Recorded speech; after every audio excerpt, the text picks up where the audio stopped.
The group area is approximately bounded by Serpentine in the north, Bridgewater in the south, Mount Korong in the west, and the Loddon Valley Highway to the east.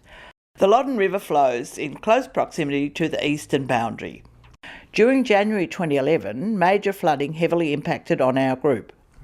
Salisbury West Landcare Group was formed in 1995, working steadily on their biodiversity linkages from the metamorphed sediments and sedimentary rises to red and yellow duplex soils.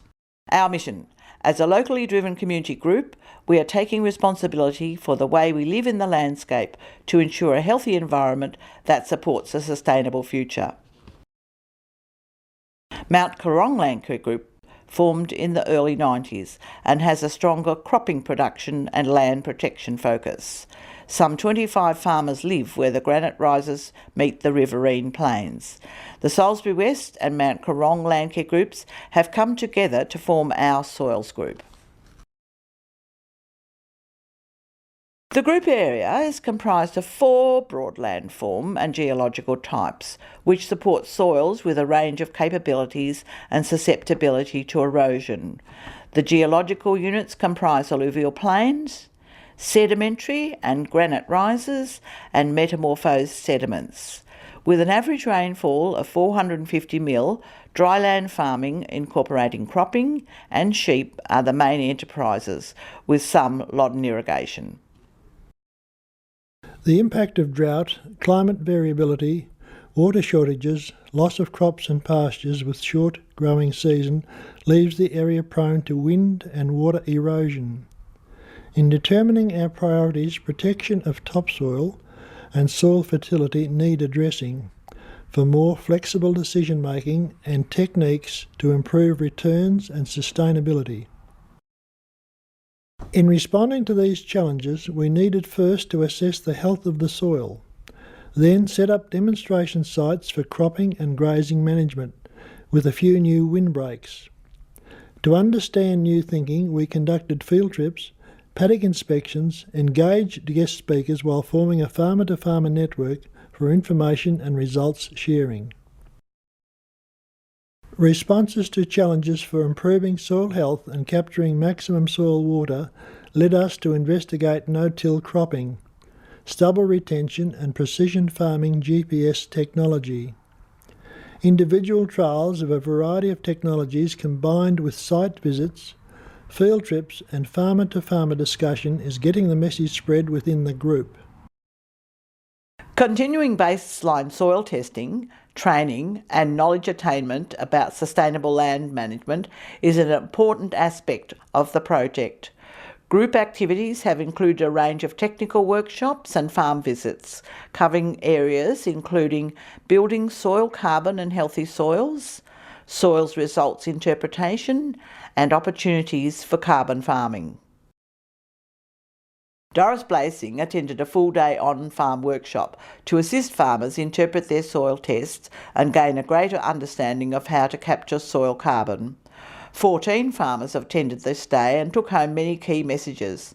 Apparently, we were the winners of the soil compaction test, with a penetrometer going into the max in Griggs pasture trial. Soil testing was conducted over 31 sites using swept independent analysis. Generally, our area requires lime and gypsum to improve the structure of the soil, which will enable biomass breakdown. In an attempt to move away from burning, we trialled this trash cutter to manage our stubble. Through focusing primarily on soil structure and health, productivity will be increased. The result will be higher crop yields and better pasture growth, resulting in higher profits.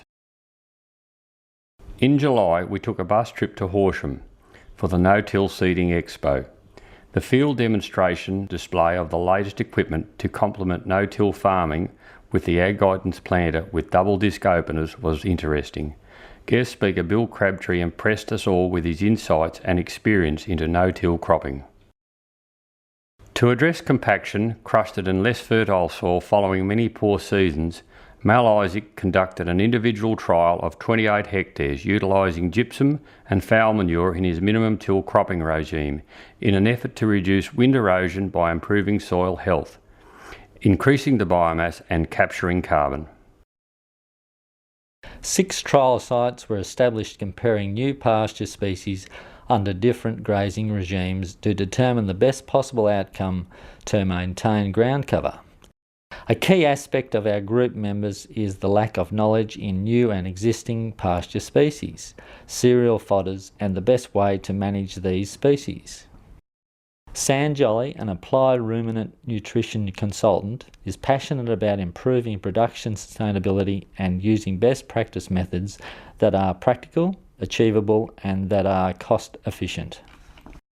With many years' experience gained from working with producers, she delivered an engaging and practical workshop on improving productivity of sheep through sound management.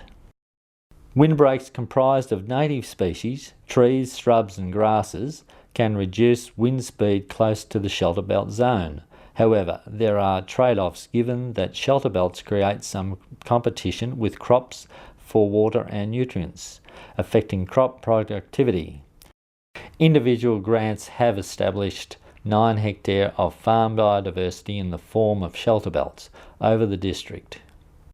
Benalla field trip. The ability of the Benalla gecko clan to successfully sow crops straight into pasture using slightly modified combines has encouraged our group to try this system on their own farms. The green haystacks concept was readily transferable to our area, as most of our group has shelter belts with good feed in them. A wide range of alternative fertilisers were in the ongoing trials. The response to the variations was quite interesting. As the trials continue, our group looks forward to being updated on the results as we seek to reduce our costs. Developing a wider network with the two groups combined in setting up trials and demonstration paddocks and using experts and farmers to teach farmers has proved a positive step. The social gatherings provide support in this year of record flood conditions and delivers wider group impact within the district. The group is looking forward to setting up trials in pasture and cropping for maximum soil coverage all year long, continuing soil testing and learning with group interaction and support to improve the knowledge, skills and engagement of land managers and farmers in managing our environment in a sustainable manner.